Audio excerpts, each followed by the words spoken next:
अच्छा, upper limb के body में हमारे सबसे पहले जो बड़ा वाला मसल नजर आ रहा है ये हमारे पास डेल्टॉइड। जब हम डेल्टॉइड को रिमूव कर देंगे तो हमें ये जो प्रोसेस नजर आ रहा है बोनी प्रोसेस, ये स्पाइनस प्रोसेस ऑफ स्कैपुला। इसके ऊपर जो मसल होगा वो होगा सुप्रास्पाइनेटिस, इसके नीचे जो मसल होगा वो होगा सारा का सारा इंफ्रास्पाइनेटिस। उसके बाद यहाँ पे हमें नजर आएगा टेरिस माइनर और यह हमें नजर आएगा टेरिस मेजर। अगर हम इसी को इस तरह रोटेट कर लें तो पीछे हमें नजर आएगा ये सारा का सारा सबस्कैपुलरिस, और सबस्कैपुलरिस के बाद ये टेरिस मेजर, और यहाँ पे हमें नजर आएगा जो हाफ कटा हुआ मसल है लेट्रिसिमस डॉर्साई, और ये हमें नजर आती है पेक्ट माइनर। अच्छा, अब हम करते हैं उसके बाद आर्म के मसल्स। आर्म में दो हमारे पास कंपार्टमेंट्स होते हैं, एक होता है पोस्टीरियर कंपार्टमेंट और एक होता है हमारे पास इंटीरियर कंपार्टमेंट। ये है हमारे पास उसका इंटीरियर कंपार्टमेंट, जिसके मसल्स को फ्लेक्सर मसल्स भी कहते हैं क्योंकि ये मेनली सारे फ्लेक्शन करवाते हैं। इसमें ये जो हमें मसल नजर आ रहा है सबसे पहले ये है बाइसेप्स ब्रेकियाई। इसके दो हेड्स होते हैं हमारे पास, ये बाइसेप्स ब्रेकियाई का लॉन्ग हेड और ये बाइसेप्स ब्रेकियाई का शॉर्ट हेड। जब इसको रिमूव करते हैं तो हमें यहाँ पे नजर आता है ये सारा का सारा मसल ब्रेकियालिस, और ये वाला जो हमारे पास मसल है ये है कोरेक्टोब्रेकियालिस। इस कंपार्टमेंट का मेन फंक्शन होता है कि फ्लेक्शन करवाते हैं, लेकिन जो बाइसेप्स है वो आपके पास साथ सुपिनेशन भी करवाता है फ्लेक्शन के। उसके बाद अगर हम इसके पोस्टीरियर कंपार्टमेंट में आए तो हमें एक ही मसल नजर आता है, वो है ट्राइसेप्स, जिसके तीन हेड्स होते हैं।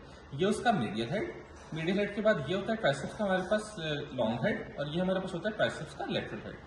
अब हम करते हैं आर्म के मसल्स। आर्म के मसल्स को हम तीन कंपार्टमेंट से पहले डिवाइड कर देते हैं। इंटीरियर कंपार्टमेंट, उसके बाद हमारे पास पीछे वाला सारा का सारा पोस्टीरियर कंपार्टमेंट, और ये हमारे पास सारा लेटरल कंपार्टमेंट। इंटीरियर कंपार्टमेंट के मसल्स को हम तीन पार्ट्स में, तीन ग्रुप्स में डिवाइड कर देते हैं, सुपरफिशियल, इंटरमीडिएट और डीप लेयर्स। सबसे पहले सुपरफिशियल लेयर होती है हमारे पास, उसमें भी है प्रोनेटेड टीरिस। प्रोनेटेड टीरिस के बाद हमारे पास होता है फ्लेक्सर कार्पाई रेडियलिस, फिर हमारे पास होता है ये सारा पाल्मेरिस लॉन्गिस, और उसके बाद हमारे पास यहाँ पे होता है फ्लेक्सर कार्पाई अल्नारिस। ये हमारे पास सारे मसल्स होते हैं। जो ये हमारे पास मसल हमें नजर आते हैं ये वाला और ये वाला, ये हमारे पास इंटरमीडिएट लेयर का मसल होता है, जो हमें ये उतार के यहाँ पे भी नजर आता है, ये होता है फ्लेक्सर डिजिटोरम सुपरफिशियलिस।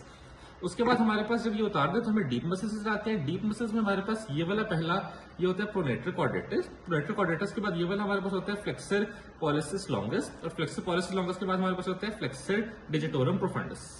अच्छा, लेटरल कंपार्टमेंट ऑफ आर्म में हमारे पास तीन मसल्स होते हैं। पहला वाला हमारे पास होता है ब्रेकियोरेडियलिस, ये वाला। उसके बाद हमारे पास होता है एक्सटेंसर कार्पाई रेडियलिस लॉन्गस, फिर हमारे पास होता है एक्सटेंसर कार्पाई रेडियलिस ब्रेविस। उसके बाद हमारे पास आता है पोस्टीरियर ग्रुप के मसल्स। पोस्टीरियर ग्रुप के मसल्स को भी हम दो लेयर्स में डिवाइड करते हैं, सुपरफिशियल में और डीप में। सुपरफिशियल में हमें तीन मसल्स नजर आते हैं। सबसे पहले हमें नजर आता है एक्सटेंसर डिजिटोरम, फिर हमें ये वाला मसल नजर आता है जिसका टेंडन से हम इसको लोकेट करते हैं, एक्सटेंसर डिजिटी मिनिमी, और उसके बाद ये वाला हमारा मसल होता है एक्सटेंसर कार्पाई अल्नारिस। फिर हम सुपरफिशियल लेयर को रिमूव करते हैं तो डीप लेयर में हमें यहाँ पे पहला मसल नजर आता है extensor pollicis abductor pollicis longus, फिर ये वाला हमें नजर आता है एक्सटेंसर पॉलिसिस ब्रेविस, और ये वाला हमें नजर आता है एक्सटेंसर पॉलिसिस लॉन्गस। फिर ये वाला मसल हमें नजर आता है यहाँ पे एक्सटेंसर इंडाइसिस। एक्सटेंसर इंडाइसिस के बाद ये वाला सारा मसल हमें नजर आता है सुपिनेटर, और ये वाला हमारे पास होता है एनकॉनियस।